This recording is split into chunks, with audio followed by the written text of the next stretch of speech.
সঙ্গে অভিজিৎ, রাজ্যের অর্থনীতিকে চাঙ্গা করতে ইশতেহারপত্রে, এই সংকল্পপত্রে বেশ কিছু দাওয়াই থাকবে। যে পয়েন্টগুলো তুমি বলছিলে, হ্যাঁ প্লিজ কন্টিনিউ।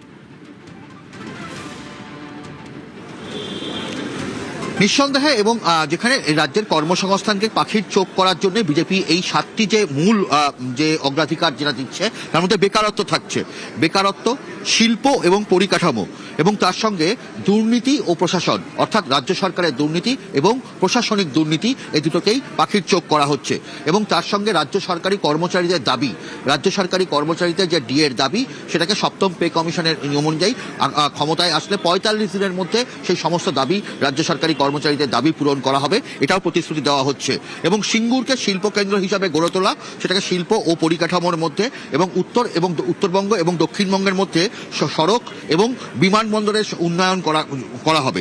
একই সঙ্গে বেকারত্বের জন্য রাজ্য সরকারের সমস্ত শূন্য পদে স্বচ্ছ নিয়োগ প্রক্রিয়া করা হবে এবং তার সঙ্গে অনুপ্রবেশকে মূল লক্ষ্য করা হচ্ছে, অনুপ্রবেশকে গুরুত্ব দেওয়া হচ্ছে।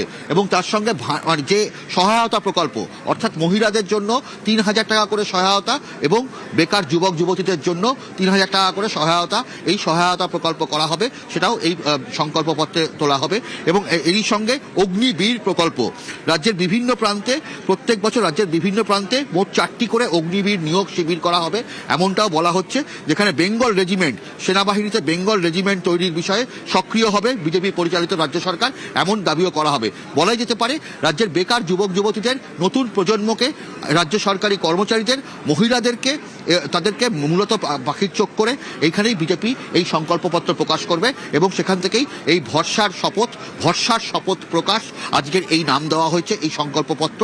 এবং অমিত শাহ আর কিছুক্ষণের মধ্যেই আসবে নিউ টাউনের এই হোটেলে এবং সেখান থেকেই রাজ্য বিজেপি নেতৃত্বকে সামনে রেখে এই সংকল্পপত্র প্রকাশ করা হবে। অভিজিৎ, অমিত শাহ ইতিমধ্যেই চলে এসেছেন, আর কিছুক্ষণের মধ্যেই নিউ টাউনে এসে 5 তারা হোটেলেও তিনি পৌঁছে যাবেন এবং সেখান থেকে সংকল্পপত্র প্রকাশ হবে। এরপরে এই কলকাতায় কিছু সময় থাকার পরে তার জনসভা রয়েছে আজ এবং আগামীকাল মিলিয়ে, সেই কর্মসূচিগুলো যদি আমাদের দর্শকদের একটু জানান।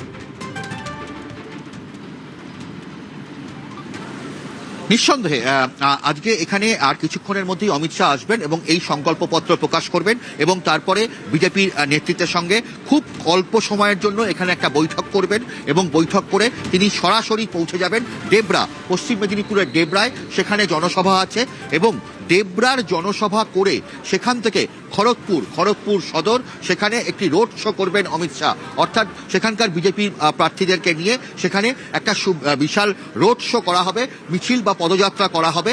এবং সেই পদযাত্রার পর খড়গপুরেরই একটি বেসরকারি হোটেলে রাত 8:30 থেকে সেখানে বিজেপির নেতৃত্বের সঙ্গে সেখানে আরও একটি গুরুত্বপূর্ণ বৈঠক, যেখানে মূলত জঙ্গলমহলের বিভিন্ন যে জেলাগুলোর, সেখানে গত লোকসভা ভোটে বিজেপির ফলাফল অতীতের থেকে খারাপ হয়েছিল, সেই কারণে জঙ্গলমহলের নেতৃত্বের সঙ্গে মূলত বৈঠক করা হবে। পুরুলিয়া, বাঁকুড়া, পশ্চিম মেদিনীপুরের নেতৃত্বের সঙ্গে বৈঠক করা হবে, সেখানকার প্রার্থীদের কীরকম গতি প্রকৃতি, সেই গোটা বিষয়টা আলোচনা করা হবে।